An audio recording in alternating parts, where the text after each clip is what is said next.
I was staring at my computer screen when she walked into the room. She had been coming home late from work for a long time now. Today was different. It was almost 10 o'clock. The kids and I had already eaten dinner and done their homework. They had already been in bed for almost an hour. They hadn't even asked about Mom or why she wasn't home. This had only recently happened, and it was making me sad. I had spent the last hour analyzing our finances. Things have deteriorated dramatically over the past 2 years. Our income had decreased significantly, but my wife didn't notice it. She was still spending money freely as if we didn't care. I just finished paying the last of the bills. We might be able to get by for a couple more months. I was reviewing my life plan, too. I may have made a mistake. For the past 2 years, I've been looking at a time bomb, wondering if it would ever go off. I always assumed it would someday, but now I was beginning to doubt it. I don't know how long she stood there looking at me. Lately, I had been immersed in my own thoughts more and more. The loss of time was a byproduct. Finally, crossing her arms and with an all-too-familiar look of contempt on her face, she spoke. "Michael, I want a divorce." I don't know how I felt at that moment. My spirit was so overwhelmed with doubt and self-loathing that I was almost numb to the new emotions.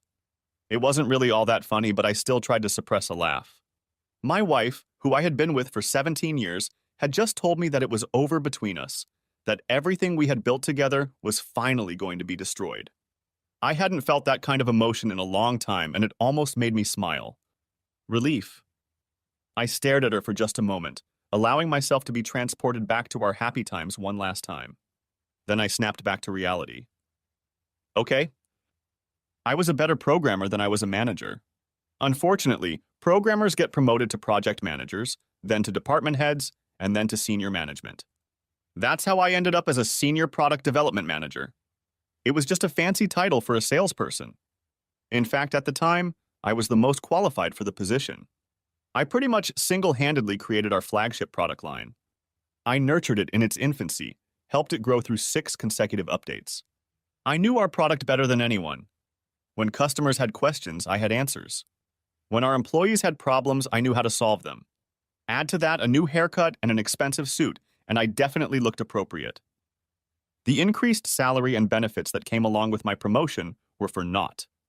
I would say I was mostly happy with my job, but I loved programming and really missed it. In my position, I didn't have the opportunity to do it. There were too many meetings and phone calls to allow myself the luxury of getting back to lines of code. I was forced to watch a new batch of young, wild-eyed guys trying to outdo each other with their latest developments. I'm not gonna lie. Being the boss was worth it, but I always wished my job description was a little different. It was no surprise that I was fired from Chicago Technology Solutions. If I had been responsible for myself, I would have done the same thing.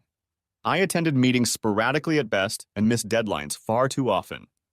At the time, I was not trying to get fired, but I really made no attempt to keep my job at CTS. I was depressed for a long time. It took me almost 3 months to get out of my initial depressed state and try to move forward. But even that proved to be a miserable failure. It took another month to find a way out of the predicament I was in, at least one that I could live with. I think I would have lost my mind if I didn't have kids. They had a flawless routine that helped me get my life back on a positive track. Breakfast, school, noon, afternoon snack, homework, dinner, bed. Breakfast, school, noon, homework, dinner, bed. This was my mantra, and it helped me find my way. I dove headfirst into my work to be a stay-at-home dad. I took over all the household and cab duties. The kids genuinely enjoyed my presence in the house. It allowed me to realize that I had some value. I wasn't completely worthless. If my wife sensed this change in our family dynamic, she never spoke of it. I'm pretty sure she didn't even notice it. I met Jennifer Riley at a fraternity party. I had almost decided not to go. I joined the fraternity for the doors it would open after graduation, not to attend parties while I was in school. I figured I would need all the help I could get. My grades were excellent, so that wasn't a concern. However, everything else about me was just average. Height, weight, looks, personality. Average. My name, Michael, was the most popular name from 1961 to 1988. Totally average. Honestly, when I was away from the computer, there was nothing so unique about me. Dates? I had a few. Relationships? Well, not that many. Even in my senior year of college, I was pretty good at keeping myself company. Until I met Jennifer Riley. Jennifer was almost as average as I was. I realized that the average woman looked a lot better. She was a little withdrawn. I watched her for quite a while before I worked up the courage to talk to her. Our first meeting was short and quiet, but the acquaintance was made. Over the next few weeks, we met for coffee and studied together at the library. Before our first real date, we socialized for almost 2 months. From that point on, it was the most fantastic time of my life. 15 years of bliss. Our courtship was short, and our engagement was even shorter. Shortly after graduation, we were married and settled into our first apartment in Chicago. We rode the same train morning and evening to and from our first job. We were barely making ends meet, but we were together. We had almost everything in common. Family histories, dating experiences, common interests and goals. Where we didn't match, we matched. If I wasn't good at something, Jennifer made it happen. If she had a flaw, it was one of my strengths. I was better at managing our joint finances. Jennifer was better at managing our social and family schedules. We worked together, and our lives quickly began to get better. Over the next few years, we were both promoted several times. Our group of friends expanded considerably. We were able to save up money to buy our first home while still traveling and having fun. Our relationship progressed slowly. The first one lasted until the night of our engagement. Jennifer quit her job after 8 years when our son Jacob was born. A little over a year later, our daughter Emily came along.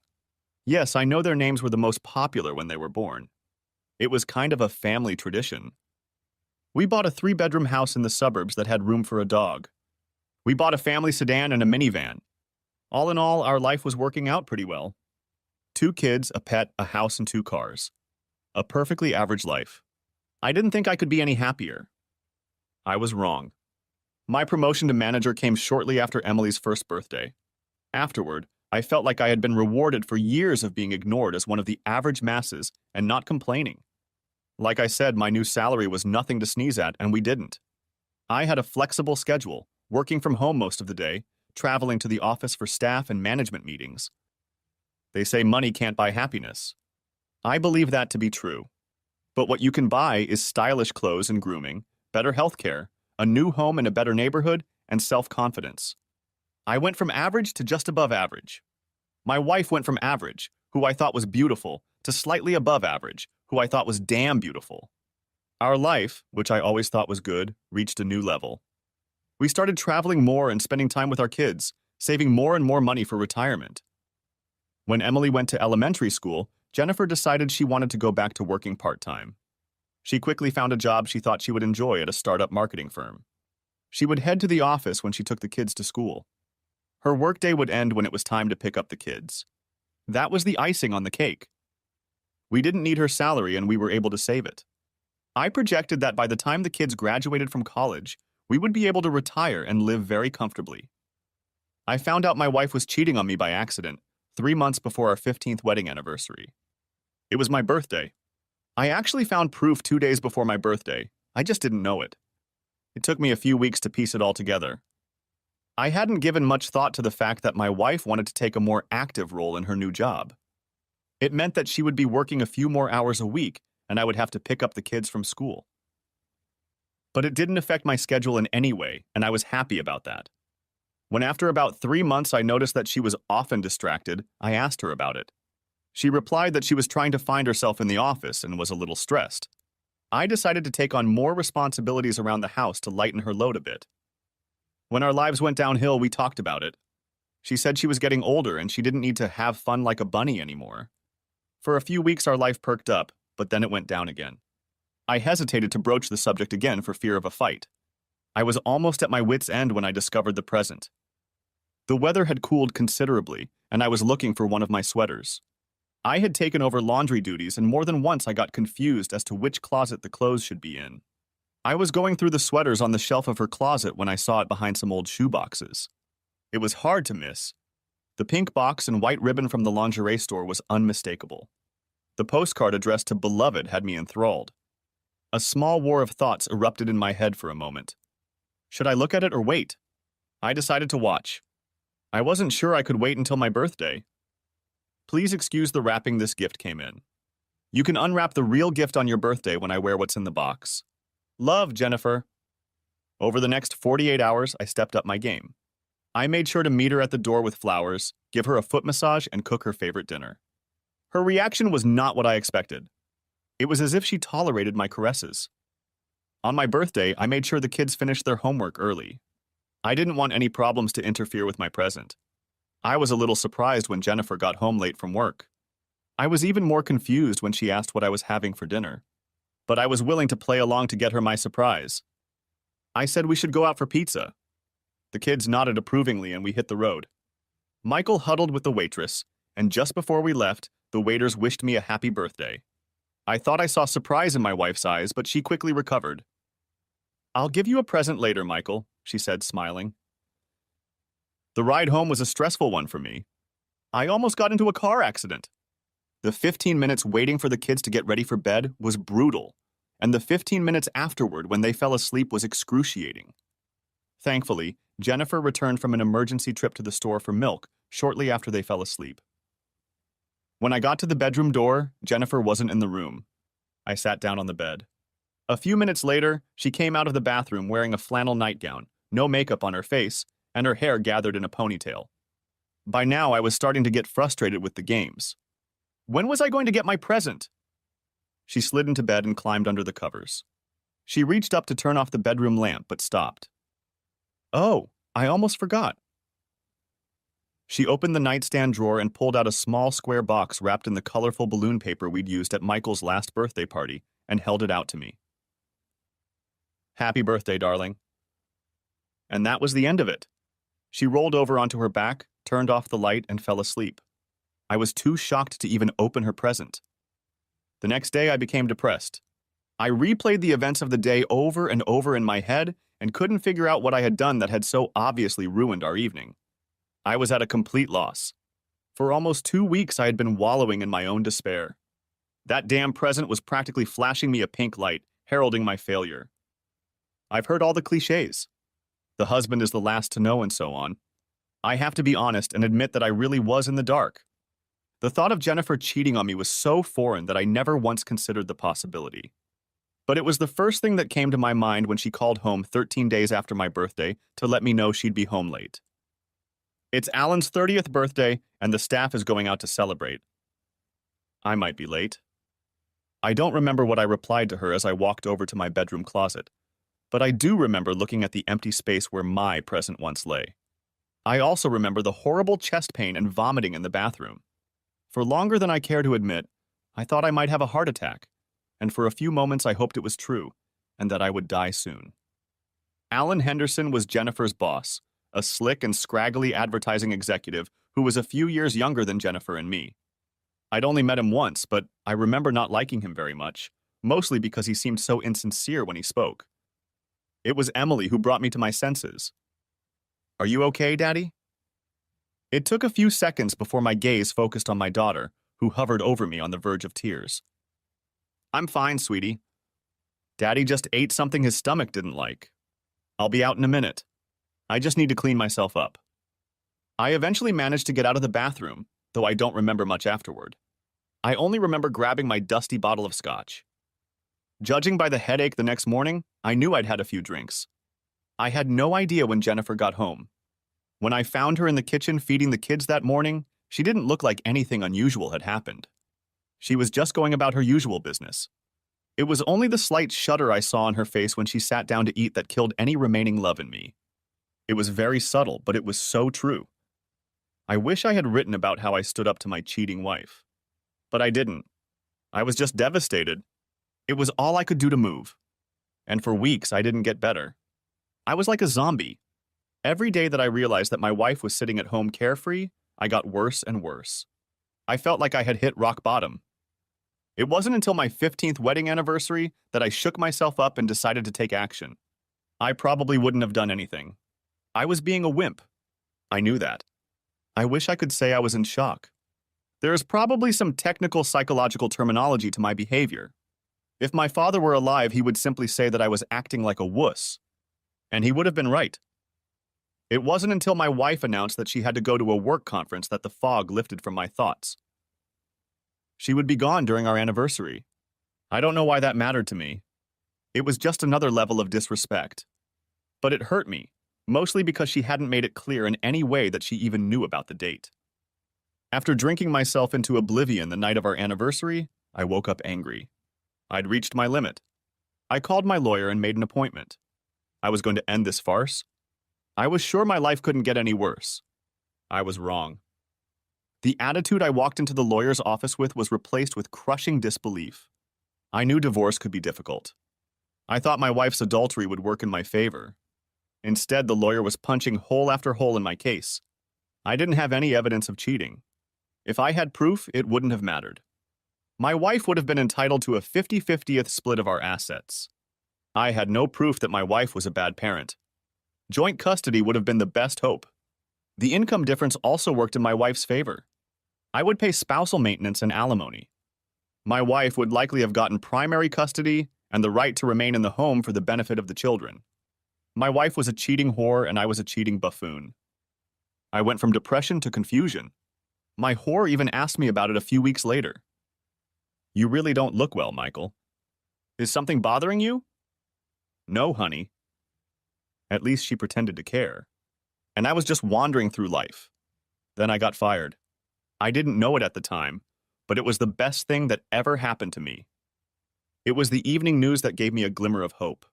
I watched depressing story after depressing story, and they seemed to fit my mood quite well.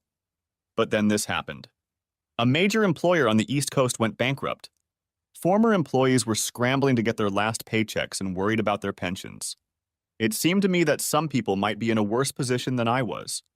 Then the talking head reappeared on the screen with his analysis. Employees would likely win a lawsuit against their former employer, but it wouldn't matter. There's nothing left. All the money is gone. It didn't take me long to connect the dots and form the basics of the plan. My wife couldn't take what wasn't there. We wouldn't have anything, so we wouldn't share anything. Of course, in doing so, I was getting myself worked up, but I was already going to lose half of it. So did I really care about the rest? My plan started out simple enough. I was unemployed and I wasn't going to look for a job.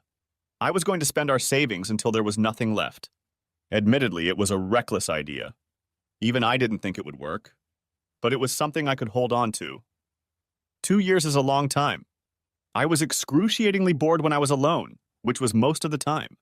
I realized that Jennifer really was the lifeblood of our friendship group. When she became estranged from me, I discovered that I had no really strong friendships. I was an only child. Both of my parents died young, my dad from a heart attack and my mom from cancer. I was truly alone. I know that a detailed account of how I lived my life would be boring to you. I can easily summarize my life by saying it was horrible. For 2 years, my children were the only right thing in my life. I had never spent money on anything extra before. I still kept receipts for everything I bought. I started withdrawing small amounts of cash each week and saving it up. After about 2 months, it came to my attention that we weren't spending money fast enough to make a difference. Apparently, I was good at saving money and not so good at spending it. So I stepped up my game and made some adjustments to my original plan. I enrolled in an executive MBA program. The university was expensive but local. I spent almost $120,000 at one time. I paid cash for a new luxury SUV, $60,000 out the window. I fully funded the children's educational savings accounts. That took another $260,000. I spent thousands on a new closet and started withdrawing more and more cash twice a week. I'd drop the kids off at school, hit the bank, and head to the lakeshore. I never gambled with the money I took with me. A few bucks here and there to amuse myself in some way. I spent enough to show I spent the day at the casino, including checks for lunch, snacks, and parking. The bulk of the money was going into the wall safe in our garage. My personal post-divorce war chest in case things went south. My other expensive purchase? Permanent private surveillance of my wife and her lover. I asked for everything I needed: video, photos, a daily diary of events. I'm ashamed to say how much it cost me. You're probably wondering if my wife noticed any of my spending? I would say yes, with the exception of gambling. I had to tell her about how I was transferring money to the kids because I needed her signature on the custodial accounts. She saw my car and clothes. She never said anything about them. I'm sure she thought I was working and that we still lived on Easy Street. She made a few purchases too, but I never said a word. I've often wondered who benefits from her buying lingerie more often. We just never discussed the subject. We were cordial with each other and communicated daily. It was like we each tolerated a roommate we didn't particularly like. Sex? Don't even think about it. Spending time with my kids was the highlight of my existence. I did my best to support whatever interests they had. We did homework and played games together. We went to parks, rode bikes, and went to the movies. Since I took on the role of home cook, they seemed to be interested in helping me. I found some easy recipes and let them do it. Jennifer usually showed up sometime during the week. I didn't exclude her from our family time, but I didn't try to involve her in it either. If she was around and wanted to participate, she simply did so without saying a word to me.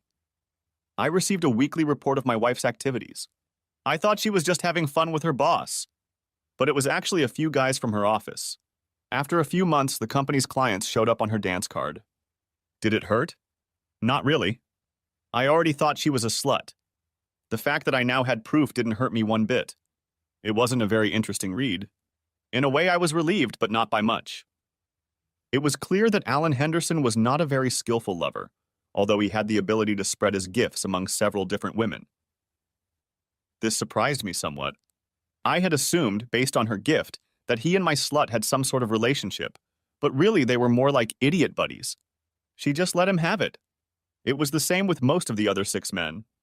But there was one client, a little nerd with glasses and pocket protector to cement his geek status, who really let Jennifer have it. The photos and video were too grainy to tell if she liked it, but it looked pretty painful to me. Despite classes, kids, and gambling, I had a lot of free time on my hands. So I decided to focus on my life after marriage, which I assumed would come someday. I started working out. I had always been in decent shape, but certainly nothing special. During that time, I made some good gains in bench press and endurance running. I believe that huge muscles and good looks are mostly genetics, and I clearly didn't fit either of those categories. However, personally, I was very happy with the way I looked. I started researching the latest news about my former industry. I decided that at some point I was going to need a job. A year away from the madness had left me far behind, as far as I was concerned. I spent several hours each day learning about the latest technology and software packages. I was particularly interested in my old company CTS. They seemed to be stagnant. They were definitely not losing market share. Their revenues were stable, but they were not gaining momentum. In the technology business, if you stand still, you lose. I also spent a significant amount of time studying divorce. Some of my time was spent devising new cunning plans to ruin my hopefully soon-to-be ex-wife's life. Most of my time, however, has been spent studying how divorce affects children. I had already gone through most of my pain, and the kids played a big part in that. I wanted to make sure that when their transition came, I would be fully prepared. There is a lot of information out there that I thought was complete nonsense. It was another 8 months into my adventure when I started to panic. My wife started coming home at regular times. She started talking to me and asking me how my day was. I answered curtly, of course, but she didn't seem to be embarrassed by that. She began to dress more defiantly for bed. It seemed like she was trying to revive the intimacy of our former life. A few weeks later, things got even worse. For a year and a half, she had not been involved in our relationship and was minding her own business. Now she was complaining about the lack of communication. She started talking about working on our marriage, and I stopped talking to her. Complete silence. Her attempts at reconciliation continued until her birthday. I left her gift on the dining room table. The wrapping paper should have looked familiar to me, since I had used it for the last gift she had given me. The contents shouldn't have been a surprise either. 6 months passed before I opened the last present I received from my wife for my birthday. It was a watch with a cheap digital dial. When I spotted my birthday gift in the impulse buying section of our neighborhood convenience store, I was pretty pissed. A $9.95 watch from a convenience store. Goddamn bitch. When I saw they had a matching women's model, I calmed down. I bought them and waited 18 months to give them to her. I wish I could have seen her reaction, but alas, I wasn't around when she opened them. The kids and I had an emergency movie night and got home pretty late. She was gone before the kids, and I even got up the next day. Suddenly, everything was back to normal. Jennifer started staying at the office more and more often. We barely spoke when she was home. And finally, she said, "Michael, I want a divorce." I hoped she'd get it over with quickly, but it took almost a week before I was handed her application. It was almost laughable. Spousal and child support, unequal distribution of property in her favor, mental and emotional abuse listed as relevant factors. I waited until the following Monday before taking the kids camping. I didn't want them around when I let the hounds out. We returned 6 days later, rested and refreshed. Jennifer was waiting for us at home. She was sitting alone in the living room. I think she might have had the stomach flu. At any rate, she didn't look well. I wondered what detail was the biggest surprise to me. I had filed for divorce on grounds of adultery. I asked for the house, the only real property we had left, and full custody of the children. I asked for spousal and child support because I was unemployed and had 2 years of full-time childcare. I filed attachment alienation lawsuits against Jennifer's 7 partners. I was under no illusions that I would win any of them, but Illinois law allowed me to do so, so I came back armed. I filed civil suits against her employer and the companies of the 3 clients who were taking advantage of my wife's prostitute status. Again, I didn't think I could win, but the notoriety might have worked in my favor. Finally, I sent a DVD of Jennifer's greatest hits to her parents and best friend so she would know I wasn't afraid to take advantage of it. She needed to know about the evidence I had against her. It was all listed in my countersuit, but I didn't want to take any chances. The children had a snack and went to their rooms to get ready for bed. They paid no attention to their mother. She made no move to address them. I walked over to the refrigerator to grab a beer. Then I made my way to the living room and sank into the chair across from Jennifer. She didn't look at me for a long time. I was just enjoying my beer. Besides not feeling well, she seemed to be crying about something. Maybe she was hurt? Eventually she spoke, but almost in a whisper. "You're going to ruin me." I waited for her to look up to see the look in her eyes when I answered. It took a few seconds. God, I hope so. I thought this moment would be more intense. When a single tear appeared in her eye and rolled down her cheek, I felt nothing. "Do you hate me that much?" "Oh no, Jennifer. I don't hate you. Hating takes effort. I can honestly say that I put in absolutely no effort when it comes to you. All my effort goes into taking care of me and my children. But I'm your wife." "Stop. I'm not going to let a piece of shit like you sully my wife's good name. My wife was a loving and caring woman, my best friend, my partner, and the mother of my children. She's dead. And you're the whore who took over her body. Don't talk like you have anything to do with me." It was a long time before she spoke again. "What am I supposed to do now?" Is that a rhetorical question, or do you really want my answer? I didn't let her answer before continuing. "I suppose there are several options to solve your predicament. You could go far, far away and try to start a new life. That would be the option I would choose. I will never let my kids spend any meaningful time with you, so it shouldn't affect your decision to leave in any way. Or I suppose you could try staying here. Hang around town, try to keep your head up. But who knows who'll hear about your little exploits or who'll want to hire a damn whore like you. Maybe you'll get attached to some loser who doesn't care that you're a whore. But what kind of loser would that be? Or you could kill yourself. I really hope you don't choose that option.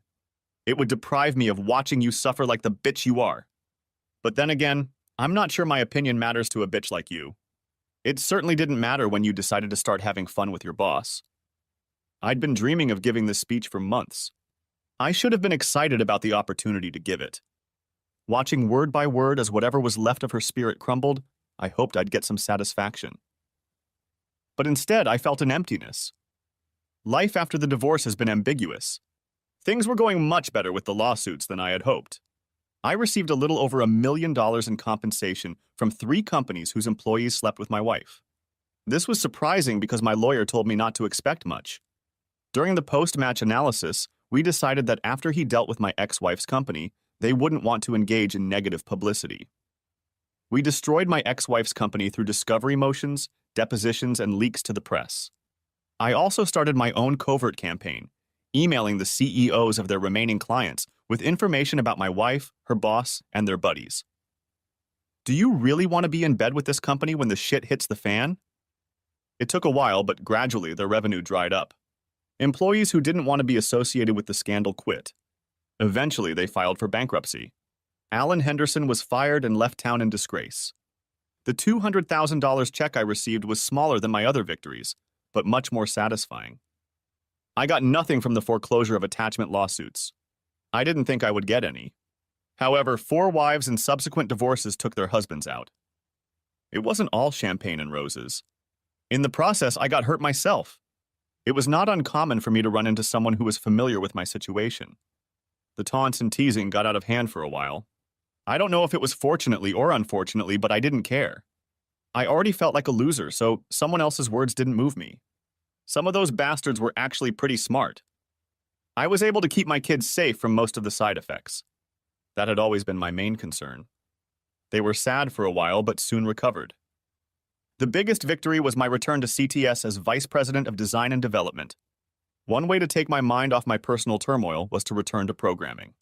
In 2 confusing years, I was able to develop an add-on to the core CTS software that allowed it to easily integrate with 2 other popular competitor software packages. I started my own company and began selling my development. Less than a year later, I received offers from all 3 companies to buy my company and my software. I received $11 million for my company and an incredible compensation package from CTS. I had been considering retirement for some time, but due to my complete lack of a social life, I was sure I would become a recluse if I didn't give myself a reason to get out of the house every day. My new income allowed me to hire a sweet old lady to serve as housekeeper and babysitter for the children. A year later, Mrs. Marlene Jensen moved in with us full-time, settling into an apartment above the garage in our new house. She was like a grandmother to my children, mostly sweet and kind, but strict when needed. What I valued most was the advice she could give my children, the kind that only comes through the wisdom of experience. I loved my children and did my best to be a caring and attentive father. But I was also spoiled, jaded, and cruel. I also looked to her for advice. She was my rock when it came time to make decisions. The children grew up and became adults, and I saw them and their families from time to time. Unfortunately, as time went on, our closeness waned. I did not resent them in any way. It was better to keep me at a distance so that my bitterness would not affect their lives. Mrs. Jensen worked for me until the kids went off to college. Then she retired. I offered her free room and board as a pension. She was a constant presence in my life for 15 years. She tried her best to get me to live again and find someone to share my life with. I appreciated her efforts, but eventually she died knowing that I would always be alone. I never opened up to anyone else. My friendships were shallow and not fulfilling. I never went on dates except for a few group dinners organized by random friends. I developed a well-deserved reputation as an icy, ruthless bastard who was not to be crossed. For the most part, I was shunned, and I blamed no one but myself for that. My ever-growing wealth allowed me to maintain a constant rotation of call girls. I paid generously for their time. Mostly, I just sent them out the door. But there was one I really liked. Her name was Candy. Later, I found out it was actually Mary Beth. I guess I was more than just a customer to her, too. But I could never burden someone else with my demons, so when I felt she was getting too attached to me, I cut her loose. If you're wondering what happened to Jennifer, she had a hard life. She tried to talk to me for almost a year. I don't know why she tried. Did she think we could reconcile, or was she hoping for a relationship with my children? Maybe. I gave her fair warning, but she didn't listen. She tried to stay in Chicago, and I started following her. When she applied for jobs, I made sure her employment history was always in plain sight. When she started dating, which was almost immediately, I sent packages to her potential partners with information about the woman they were letting into their lives. I didn't care if they wanted to keep her around after they learned the truth, but I didn't want her to be able to twist history by ignoring it. I had to live with it every day, so it was only fair that she had to as well. Like I said, my ex-wife continued a constant campaign of unanswered phone calls, emails I never read or responded to, and always kept my email inbox full. I think some sick part of me wanted her to suffer for a while at least. I suppose early on it would have been appropriate to seek professional help. Perhaps it would have saved some part of my soul and allowed me to get back on track. But in the end, I never went, and as time went on, it began to feel like it was too late to do anything about it. I could have changed my phone number, but I didn't. The assistant could have sorted my mail, but I always did it myself. I could have blocked her incoming emails. That would have prevented me from accidentally opening one of them. It was a stream of apologies that meant nothing. Of course, the situation was out of control.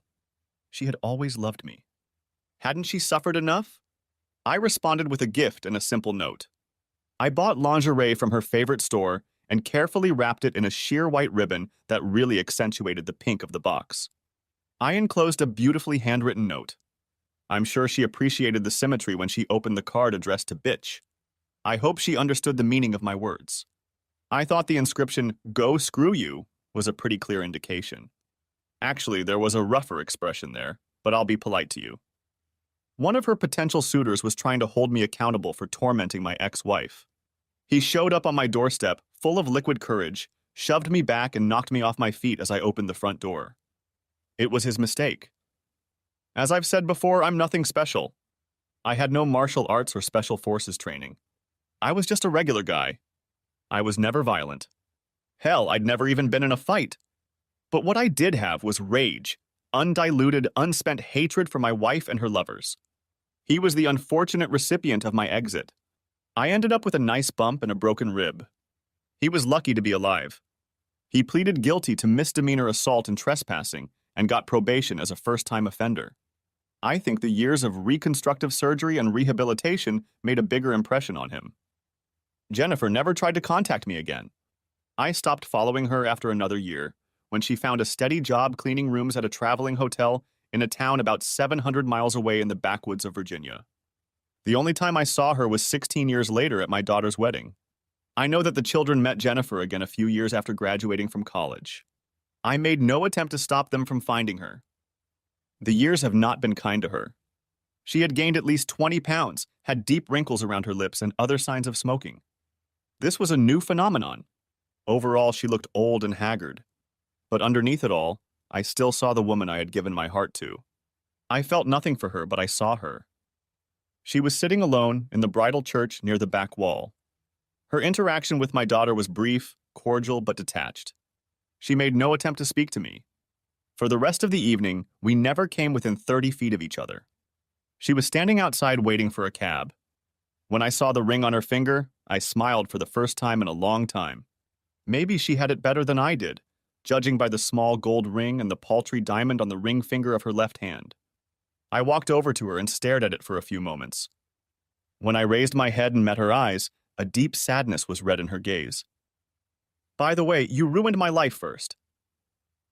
I looked at her left hand, then back into her eyes. "I'm glad you found someone. I hope he makes you happy." I walked quickly to my car. My driver was already waiting attentively for me. "Good evening, Mr. Smith. I hope you had a pleasant evening, sir. Are we going to the club?" "It went as well as I could have hoped, Jonathan. Let's go straight back to the house. I think I should like to be alone tonight." "Of course, sir." As we pulled away, I tried my best not to look back, but I caught a brief glimpse of her. Goodbye. Michael Smith was not a handsome man. There was nothing remarkable about him at first glance. But he was very sweet, nice to look at, and smart. And he was different from other guys. Our first meeting happened on probably the worst night of my college life. My sorority sisters dumped me in the middle of a frat party. They promised that we would stick together all night, but jumped at the first chance to fool around with someone in the popular crowd.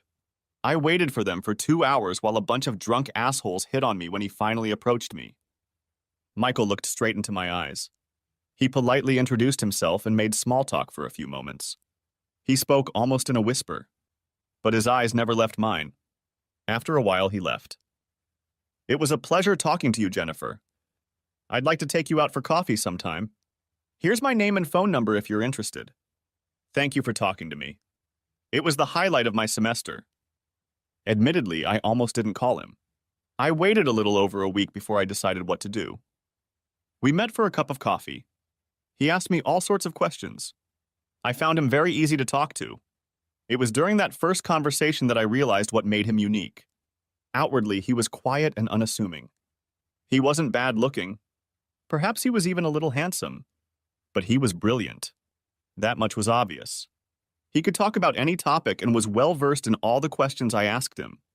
He said he was studying computer science, but obviously he could have chosen any other major. We started talking about my subjects, especially the ones I had trouble with, particularly ancient philosophy. I was majoring in business and advertising. Unfortunately, I had put off a few of my least favorite electives, and I was having a little more difficulty than I had hoped. Michael's eyes never took his eyes off of me. Just like our first meeting, he looked me straight in the eye the entire time we were talking. His motive was clear.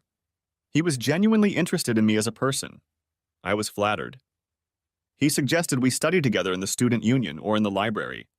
So 3 days later, we were together again. I wouldn't call it studying. I'd rather call it advanced tutoring. Michael spent 3 hours in the library on Friday night, giving me the help I needed to do well on my philosophy exam. When I didn't understand something, he would apologize for his teaching methods and try something different. He was so patient. He never made me feel stupid when I didn't understand something. I could feel his excitement on the phone when I called him to tell him I passed the exam the following Tuesday. I could tell he was proud of me. He accepted no praise for helping me, saying that he was actually being selfish and trying to spend time with me, and that it was the most enjoyable time he had spent on campus. I also learned about how Michael was different from the other guys. During the week, he was solely focused on his studies. There were no parties, no drinking, nothing that could be considered a distraction. At first, I was annoyed by it, but then it started to annoy me. For the next few weeks, we didn't go on any dates that I would call real, but he called every day just to talk to me and see how I was doing. He would leave me notes to let me know he was thinking about me. We still met for coffee or at the library, and once or twice we had lunch together. When we were together, he continued to ask questions about me and my family, my interests and dreams. If I asked him questions, he was open and honest. One day I asked him if he was afraid of anything. It was my favorite dating question. I read in a magazine that this question helps you understand how much a person trusts you. I was prepared for the typical bro answers. In the past, they ranged from nothing to that I'd leave college without a proper date. Michael just sat silently for a minute, staring into space. Then he looked me in the eye and said, "I'm afraid I won't be a good father. I was an only child. My mother and father died when I was in high school, but we were never very close. I lived with my uncle until I graduated high school. He was a womanizer, and we had very little in common. I think he was relieved when I left for college. I want to get married. I want kids. But I don't have the experience of living in a loving, supportive family. I want to be a good father, but I'm afraid I don't know how." When he fell silent, I think he was looking for some kind of answer. "Too much?" he asked. "No, Michael. Not too much. Just enough." About 4 weeks into our relationship, Michael asked if I had Saturday free. I replied that I was, and he said he would stop by the sorority at lunchtime. The days leading up to that Saturday were strange. I kept asking Michael what he was planning. He wouldn't tell me. My sorority sisters kept smiling at me and whispering. I was on edge when he finally arrived. He was dressed in maroon and sky blue clothes. His 3 fraternity brothers were similarly dressed and were carrying a large cooler and 2 huge trays of food. Michael held a DVD in one hand and a West Ham jersey for me in the other, and a smile shone on his face. He asked me to show him the big room of the house. When we turned the corner, most of the house was dressed in West Ham colors and started chanting. I was shocked. Once, for maybe 30 seconds, I complained about missing my family's trip to England. I had a distant cousin who made the club team, West Ham United, and my family had planned a trip to London to see him play. Unfortunately, the trip fell on a very important test week for me, and I was unable to go. I was very disappointed and shared this with Michael. He asked a friend at a local sports bar to record the West Ham game by satellite. He studied the team chants, taught them to his friends and my sorority sisters, and watched the game so he knew when to start them. He and his friends brought several cases of English ale and cooked fish and chips. As the game went on, we sang, drank, and cheered. In the 72nd minute, he silenced everyone and told me to pay attention to the screen. I was able to see my cousin score his first Premier League goal, delayed recording, of course. No one else in my family could have said that. It was the nicest thing anyone has ever done for me. When it was over, he and his friends cleaned up after themselves and hit the road. Michael said he would call me later. I was left alone to fight off the taunts about the dreamy look in my eyes. It was worth it. Our phone conversations, notes, and coffee continued for a couple more weeks until one day, while sipping a latte, I noticed he looked extremely nervous. "Everything okay, Michael?" "What?" "Oh, yeah. Of course it is. I was just wondering if you had any plans for Friday night. And if you're free, if you'd like to have dinner with me. You know, like a date. With me. Friday night. I'd love to have dinner with you, Michael." The look of relief on his face was surprising. It was quickly replaced by one of the widest smiles I'd ever seen. It was on his face as he finished his coffee, as we walked out the door, and as he turned around to give me one last wave as he walked to class. I could see him almost a block away. From that moment on, everything around me was a perfect whirlwind of love, romance, and friendship. I did better in school than I ever had before. I was having more fun than I ever had in my life. People started treating me differently too. I was more comfortable being myself, the woman Michael loved, and I think people were attracted to that. I will say that being around Michael was like getting daily vitamins for the ego. He may have always sold himself, but he was never shy about describing me in the best terms. In fact, it was probably just the opposite. Michael was a pretty good-looking guy who was fit, if not a little athletic. He was always well-groomed, bordering on classy. He was pleasant to be around and liked everyone, but was a little shy around new people. I could say without a doubt that he was always the smartest person in the room, including the professors, and everyone knew it. But with a casual demeanor, he avoided the limelight and attention to spend time with me. He often told me he was just a regular guy who won the lottery when he met me. I would describe myself as pretty. My friends described me as cute. My family described me as cute. I was always a little self-conscious about my looks and my body. It was hard not to be. Some of my sorority sisters were gorgeous, with model looks and matching bikini bodies. But it was hard not to feel like I possessed something special when looking at myself through Michael's eyes. I could tell that the longer I was with Michael, the more valuable I felt. I was over the moon when it was time for prom. One of the silly end-of-year sorority rituals was playing potential husband. Being one of the few sisters without a long-term boyfriend, I was never able to partake in it. It was a favorite event for a large group of alumni, and it was always well attended. It was simple enough. Each sister would come out alone in front of the assembled alumni and could give a positive or negative example of another sister's boyfriend from the past year. The sister whose boyfriend received the most positive comments won. I can't say I was completely shocked by the result, but I was a little shocked. For the first time in the 29-year history of this event, my Michael received all positive feedback. One from each sister. I had never felt so proud and was a little disappointed that traditionally I wouldn't be able to let him know he had won. 3 days later, I did find a way to reward him. The day after graduation, Michael drove me home. I was originally from Chicago, and Michael had been offered a job there. We spent 4 hours on the road holding hands and talking. We stopped for a quick breakfast and a kiss. We arrived at my childhood home just before lunch. Michael spent the next 2 hours charming my parents.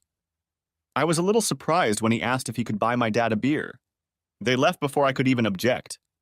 My mom smiled through misty eyes. "Oh, Jennifer, this one's a keeper." "Trust me, Mom." "I know." Michael and Dad smiled and laughed all the way to the front door when they finally returned 2 hours later. Michael told me he'd be back to pick me up for dinner after he checked into the hotel, said a quick goodbye to my parents, and left. Last thing he told me was that he had asked my father for permission to marry me. That night I'll never forget. It was magical. After a wonderfully romantic Italian dinner, Michael proposed to me on the deck of Willis Tower. It was a beautiful, clear evening, and the lights of the Chicago skyline almost matched the glow in my heart. Being a virgin in college always caused mild embarrassment. I'm sure I was the only sister from the sorority left in the house. But that night it was a precious gift, part of the matching set.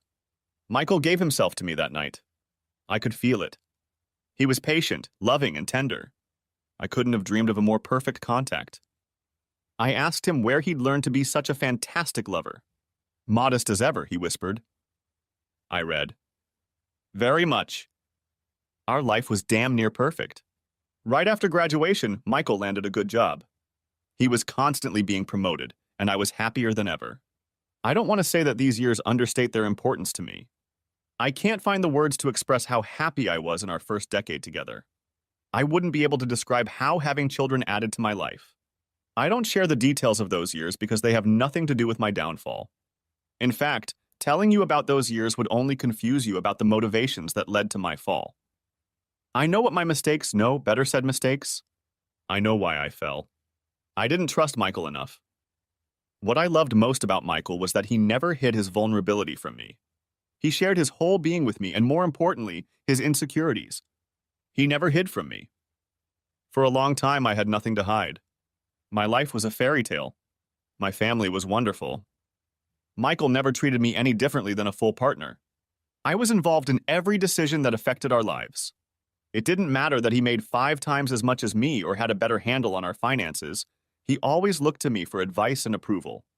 Mostly it made me feel special, but sometimes I felt inadequate, like I wasn't holding up my end of the bargain.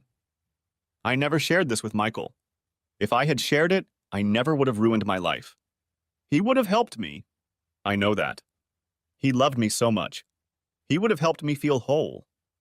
That tiny insecurity grew and grew over the years. Maybe it was budding. Whatever the case, by the time the kids went to school, I was lost in my own skin. I felt I needed something different, something that would give me an independent purpose. I wasn't looking for a lover by any means. I loved my husband. In the bedroom, I was more than satisfied. Our life was passionate, though maybe a bit of a drag. That was mostly my fault. I knew that my husband wanted to be a little more experimental, which is probably the right word, but I figured why spoil a good thing? No, I wanted to feel like an equal, not just to be treated as an equal. So I found a job and announced that I'd accepted it. I had it all figured out. I was fully prepared to defend my reasons for wanting the job. Our argument lasted 4 seconds. I think that sounds wonderful, Jennifer. Whatever makes you happy. And it worked. I solved my problem. On my own. I didn't need any help. The sheer vanity of my thoughts in those first few months made me sick afterward. But it was exciting at the time. I felt like I could go out into the world as an independent and confident woman. The mood in our office could be characterized as flirtatious. At worst, it could be described as a den of debauchery. My coworkers, both male and female, were young, brash, and energetic. There were a few inner office flings between them. There were no relationships. No one seemed to hide it or think there was anything wrong with it. My boss was probably the worst of the lot. Alan Henderson was a pretty good-looking guy, though not exactly my type. People were always teasing him, saying he couldn't keep a girl, and congratulating him on another conquest. I didn't rush into bed with the first guy who hit on me. In fact, I blew him off. Hard. But it made me wonder if Michael and I were missing something in our lives. Our group of friends was pretty low-key when it came to this. There wasn't a single conversation in our neighborhood that even came close to the daily barrage I heard at the office. After our first company Christmas party, when I introduced Alan to Michael, my life changed forever. I could tell they disliked each other, even though they pretended to get along just fine. I stopped talking to Michael about my work and never mentioned Alan. I could tell that my job and boss were bothering him. After that night, I noticed things had changed in the office as well. Alan started paying a lot of attention to me, praising my work in public and asking how I was feeling. He started asking me to share lunch with him. We always had long discussions about our latest project. He started asking my opinion more and more often.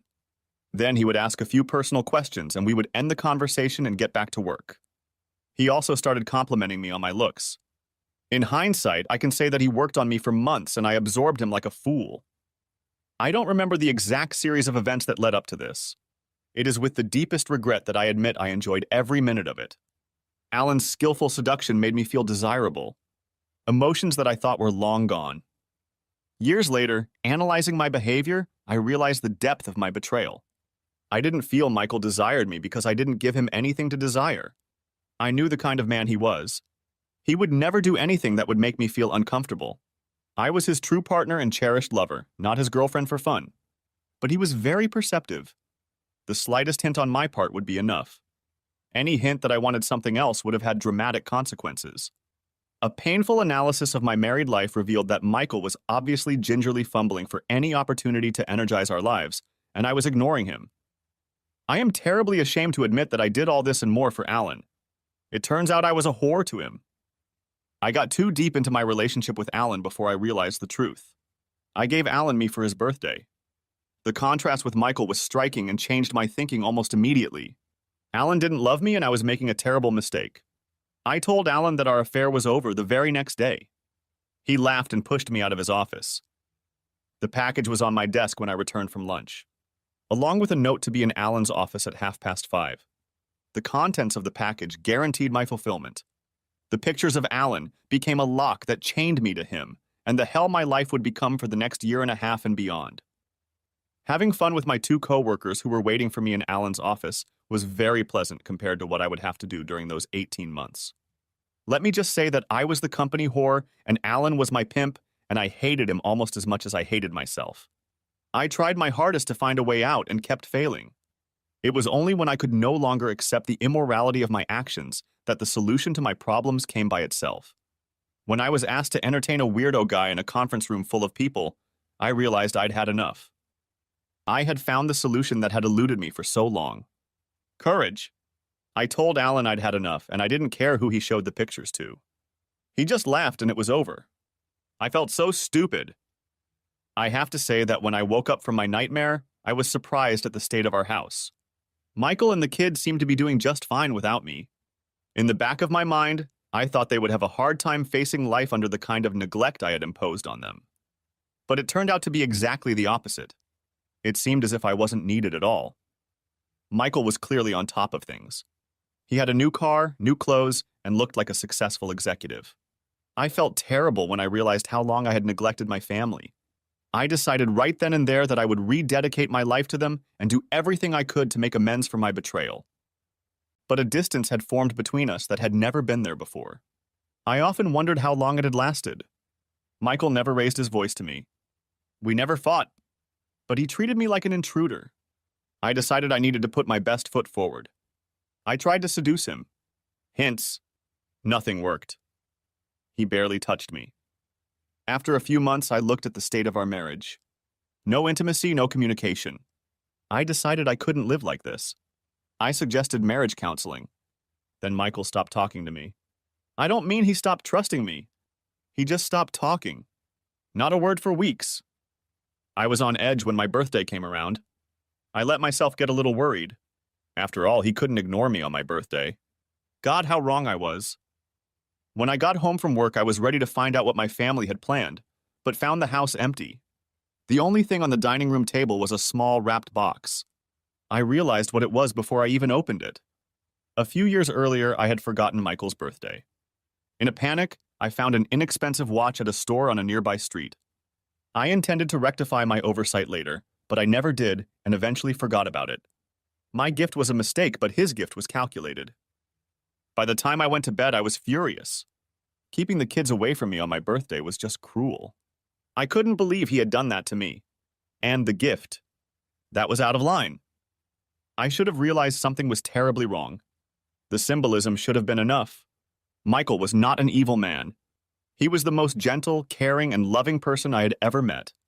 If I hadn't been so clouded with anger over that damned gift, I could have saved my marriage. If I had confessed my sins and asked for forgiveness, maybe there would have been hope for me. Unfortunately, at that point, I stopped thinking about working on my marriage and started thinking about divorce. I was sad, but I was determined. It took me a few weeks to work out all the details with my attorney. I told her about how Michael was aloof and even abusive, how he kept the kids away from me, how he ignored my request to go to counseling, how he stopped talking to me. My attorney pounced on my comments. She said I would be well compensated. We went over the claim. I felt I was doing what was fair, but standing up for what I needed to live a normal life. All that was left was to deliver the bad news. I stood silently in the doorway of the den and looked at the man who had once been my husband, my other half. He looked like the same man, but it wasn't him. Finally, I had had enough.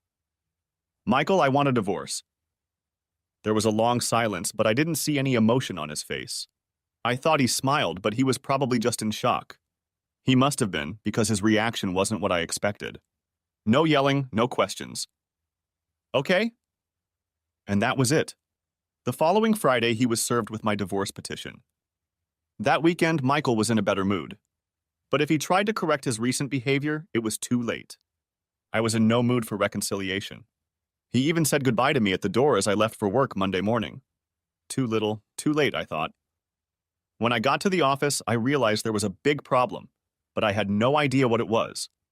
My boss, the president of the company, and our corporate lawyer were bickering in the conference room. Fists full of papers were being waved around. I was so busy watching the hysteria that I didn't notice the man waiting for me near my workstation. He caught me off guard when he spoke. Jennifer Smith? Yes. You're being served. The man handed me a massive envelope, took my picture, and left. I didn't even get a chance to sit down, let alone look at the contents of the envelope. As soon as the man left, the security guard and the human resources manager stood in front of me. Mrs. Smith? You are suspended pending an investigation on charges of inappropriate behavior in the workplace. Please gather your personal belongings and leave the building, she said. It was humiliating to have to gather my belongings while my coworkers looked on. It was even worse when I was escorted out of the building. I had no idea what was going on. I barely had time to pull out of the parking lot when my phone rang. It was my lawyer. Before I could even say hello, she had already let me out. Withholding important information and making her look like an idiot were the only phrases that made sense. I drove home in silence. When I arrived, the house was empty again. I had no idea what hell I had unleashed until I finally calmed down enough to remember the envelope. Michael's counterpetition was crushing. Almost all of my extramarital affairs were documented. There was no money. He had spent almost all of our savings. The word that hit me the hardest was adultery. I thought it couldn't get any worse. Then I tried calling my parents. I needed support. My father called me a whore and hung up on me. He didn't need to explain to me why he thought that. I already knew. The next 7 days seemed like the loneliest of my life, but years later I would remember them fondly as the good days. Michael left a note, which I found later, saying he had taken the kids camping and would be back on Sunday. That first night, my older friend Rebecca called around 7 o'clock to see how I was doing. She said that Michael had sent her a DVD and that I didn't want to know what was on it. Over the next few days, my attorney detailed the hopelessness of my situation. I was being fired for cause. My company, several clients, and all of my partners were being sued. I would lose custody of my children. I would lose everything. At that moment, I was willing to do anything to get Michael to stop all the litigation. I tried to prepare myself for his return. Unfortunately, I couldn't stop crying. When the family came home, I was a mess. The kids walked past me as if I wasn't even in the room. Michael walked in a few minutes later, beer in hand, looking like he didn't give a damn. I barely forced myself to speak. "You're going to ruin me." The pure hatred in his voice destroyed me. God, I hope so. When I tried to broach the subject of our history as husband and wife, he called me a whore. At that point, I wasn't even talking to him. I was just thinking out loud. But Michael launched into a tirade that lasted several minutes. Whore. Whore. Cunt. Bitch. Every word tore at me. I came. Then he got up and left the room. I can honestly say that I didn't give up. I tried to make things work with Michael. But he wouldn't talk to me. I wondered how Michael and the kids were doing without money, but it seemed to be okay. Sometimes I would sneak to watch him drop them off or pick them up from school. I couldn't get a job and was receiving unemployment benefits. My parents wouldn't talk to me.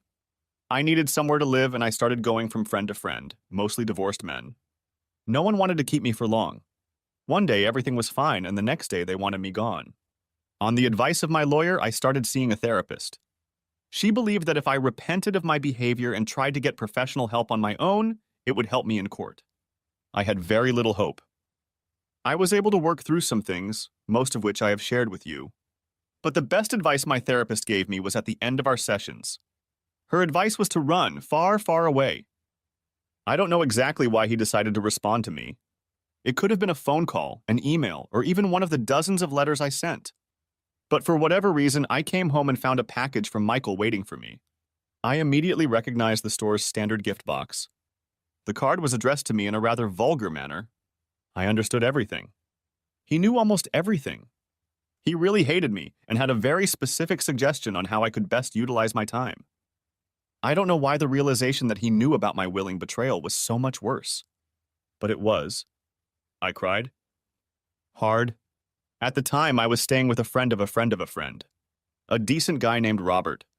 I think he wanted our relationship to be more than just a roommate thing. When he came into the room to see what was up, I realized he had been drinking. When he saw the package, he became furious and sprinted out the door before I could stop him. I was worried when Robert wasn't home a few hours later. I should have been. The nurses at the hospital weren't verbose, but they knew most of the story. Apparently, Robert had gone to confront Michael. Michael had nearly beaten him to death. His face was mangled. He had a concussion, several internal injuries, and a shattered left hip. I was terrified. My problems were now infecting those around me. At my next session, I told this story to my therapist. She started asking me questions about Michael. I told her everything I knew. He was an only child. He had no family. He was orphaned when he was a teenager. I told her about our young love, his devotion to me and the children. I told her about his actions during the 2 years when he should have known about my infidelity and subsequent behavior. And I told her about what Michael had done to Robert. When I finished, she looked terrified. You have to run as far away from here as you can. Leave him alone. Don't call him. Don't write to him. Don't let him know where you are. There is no hope of reconciliation. Don't even try. Move on. If you push him, the most likely outcome is that he will kill you. Your actions have clearly broken a man with a fragile grip on sanity. He's endured disappointment after disappointment all his life. He will never forgive you. He will never forget. Run! And I ran. I ran away from the memories of my perfect life to a shitty college town in Virginia, where I found an even shittier job. A few years later, I found a man who could tolerate me and ignore my past. The best thing I can say about him is that he didn't smell or hit me. There was no love between us, just a friendly relationship. I'm sure that was part of my punishment. My children contacted me when they were older, just to say hello and let me know they were alive and knew I was too. They never asked to see me or play any meaningful role in their lives. Michael thrived without me. I followed his news as much as I could. He was always a superstar in the software industry and had the vast fortune to prove it. There was hardly anything written about his personal life. I saw him one more time at my daughter's wedding. I was surprised that I was invited. He looked amazing. He looked like the man who owned my heart and whom I had betrayed. I'll admit, I was a little startled when he approached me for his final gloat. For the record, you ruined my life first. He stared at my pathetic wedding ring. At that moment, I regretted never wearing it on my finger. I'm glad you found someone. I hope he makes you happy. And then he was gone. Thanks for watching. I hope you enjoyed it. So subscribe to my channel and watch the next video.